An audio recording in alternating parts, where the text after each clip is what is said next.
talked about this subject in a previous video, the ability to separate yourself from emotions, and it's such an essential life skill.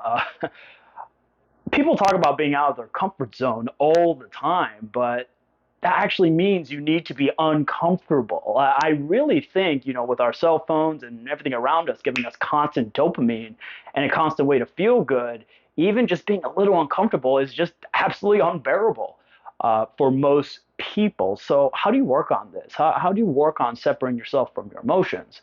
Really, really amazing way to start is when you get, let's say, one of those texts, right? Allow yourself to feel the emotion, pause, then logically look at the situation after you've paused. The thing is, guys, emotion and logic are two distinct opposites. When two people are in an argument, you'll be surprised how often someone's speaking through the lens of emotionalism and then someone else is speaking through the lens of logic. I mean, look at the culture war. This is a big, big, big part of it. But once you understand the difference and you approach your large life-making decisions with logic, cold, hard logic, and use your emotions as a guide, like let's say if you're feeling depressed, that's a sign your body's telling you that something needs to change in your life. So what is this logic for? It's for a purpose.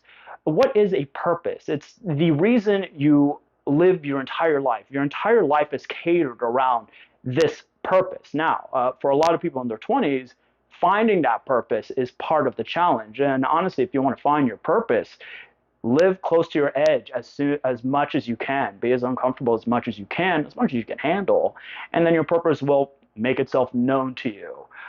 People who've gone through it know exactly what I'm talking about. It's a little esoteric, but when you push your limits, you find what you're actually good at and what you're actually capable of. And once you find your purpose, it'll guard you from being manipulated from outside sources. I mean, look at the government, the media, the entire world around us is constantly trying to finesse you through your emotions. If you really start living your purpose and you're in the arena, people see you as a threat. They're intimidated by you because the average person doesn't have a purpose. That's always going to happen, and they will shit test you. Men and women will shit test you, and rightly so. They should. People should test your strength to see if you're the real deal or not.